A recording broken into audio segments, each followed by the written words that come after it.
Okay, so let's unpack this. We're diving into a topic today that I think, well, it hits close to home for just about anyone navigating the 21st century. We're talking about the silent fracture.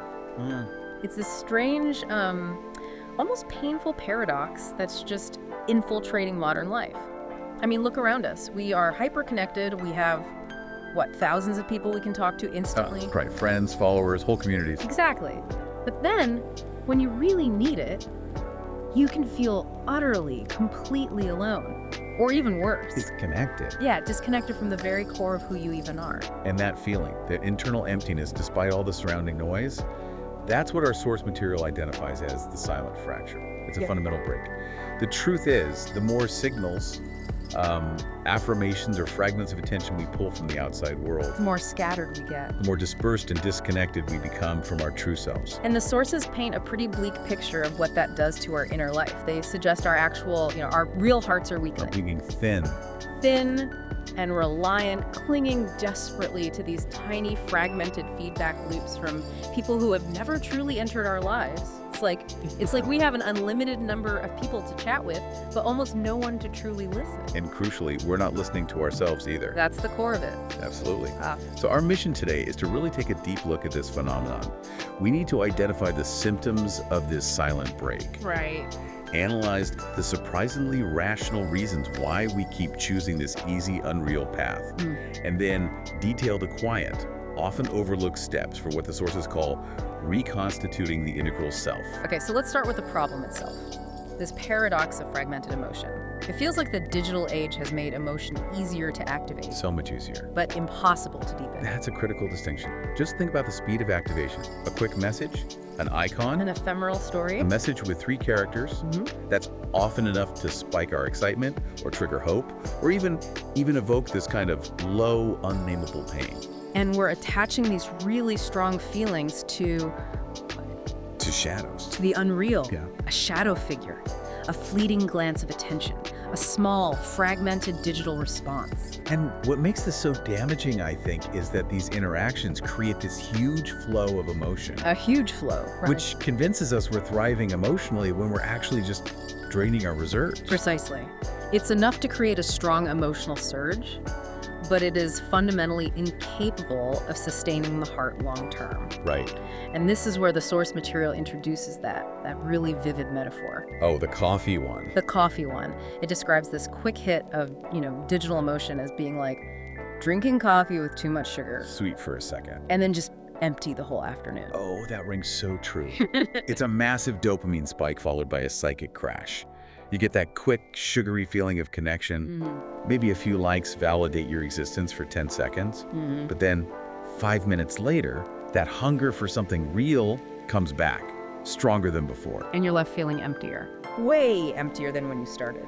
And this emptiness, this fracture, it isn't something loud or dramatic. It's a quiet break. And it leads us to live what the sources call 2 parallel lives. 2 parallel lives. You have the heavy life, the real one, which is slow, difficult, and full of responsibility.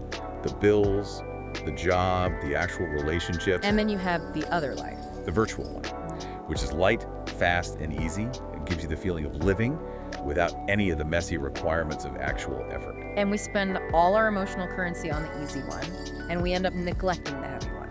That virtual existence is compared to light shining on a mirror. It is bright, it is dazzling, it can captivate us completely. But it's not warm. And it is not real. It is merely a reflection. And the sad consequence of this is a new kind of modern pain. What's that? Pain derived from things that will never become real. That feels like the most painful symptom of all. It's that constant low-level ache created by what? A half-finished text conversation you obsess over? Or a person you like but will never actually meet. Or, Yeah. we're taking one small piece of interaction, that tiny fragment of attention, and building a massive, sprawling story around it in your head. Where you're the main character and Yeah. you get to determine the ending. Right. And that loss of reality happens because we just get accustomed to that easy, surface-level stimulation. We mistake stimulation for sustenance, We think our heart is alive because it's pinging all the time. but it's actually weakening, like a muscle that's been put in a cast and just forgotten. It atrophies. So if those are the symptoms of this pretty painful state, let's move to the diagnosis. Section 2, why we choose the unreal. It seems deceptively simple, but what's the core reason we keep going there? Well, it comes down to one really painful admission. Which is Real life is scary, simple as that. and the virtual world offers an immediate escape from that confrontation. Real life is demanding. The sources list several key demands that we are actively trying to avoid. Okay, what are those? Well, first, real life requires immediate vulnerability. You have to look someone in the eye, and you can't you can't take back what you just said. There's no backspace button. Exactly, no backspace button. Second, it means risking genuine rejection, where the pain is tangible, not just a digital block. You feel it in your body. You do. Yeah. Third, it demands being seen completely, including the parts of ourselves we don't like, the messy bits. And maybe most importantly, it requires the commitment to build something longer than emotion. Something durable. Something durable. That durability requirement is the killer, isn't it? In the digital world, if something gets uncomfortable, you can simply turn off notifications and disappear. You're gone. Real life forces you to confront the awkward silence, the complex commitment, the effort. And because of real life forces us to confront ourselves, when we are tired or lonely or under pressure, the virtual world starts off innocently enough. As a rest stop. Just a place to recharge. But then, for so many people, it morphs into a shelter. And finally, dangerously, it becomes home. That shelter analogy is so powerful.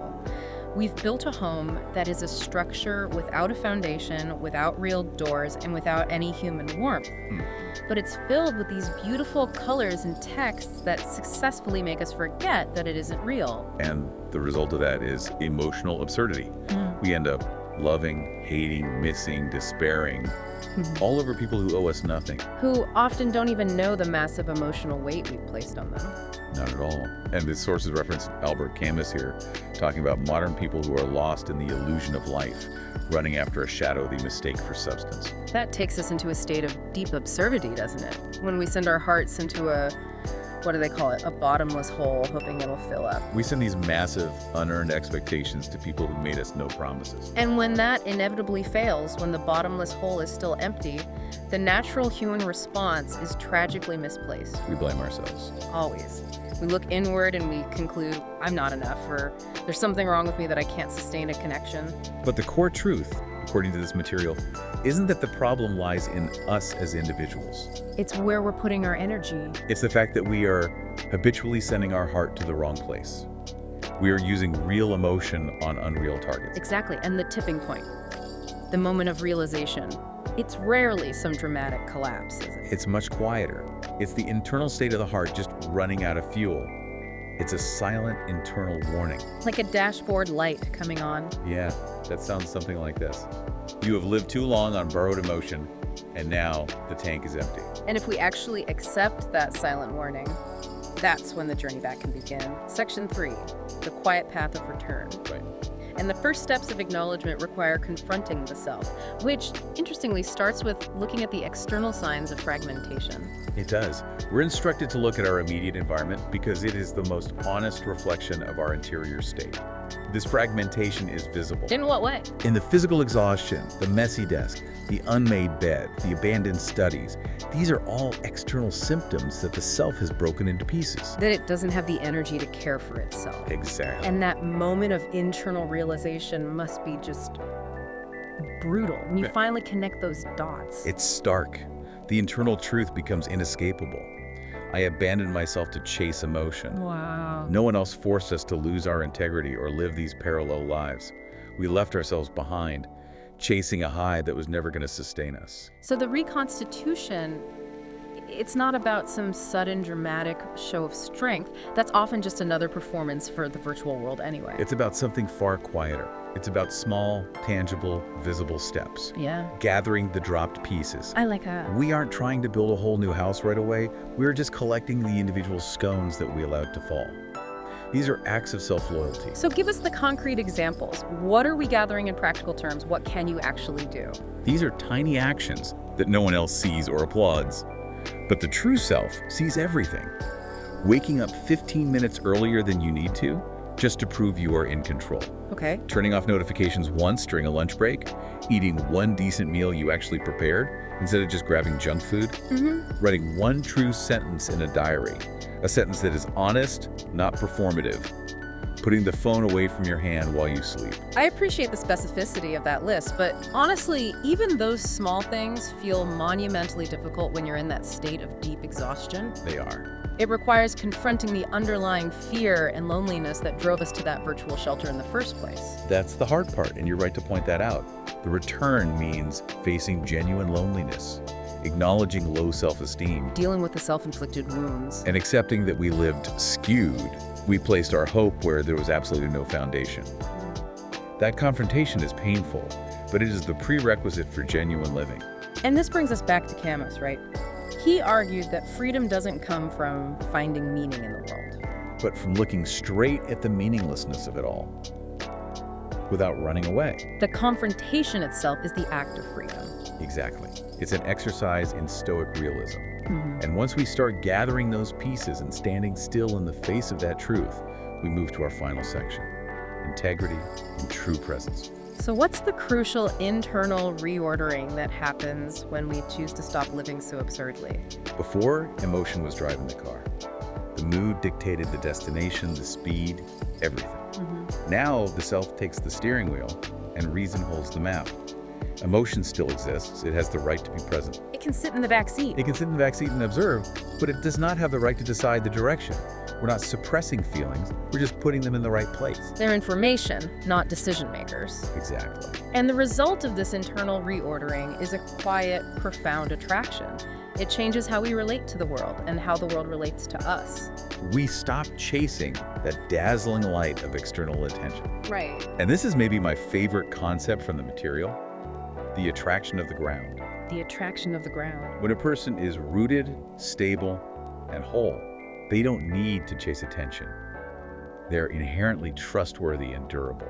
You stop being the dazzling, reflective surface that's so easily shattered. And you become the grounded, steady object. People trust real stability. They don't trust reflection.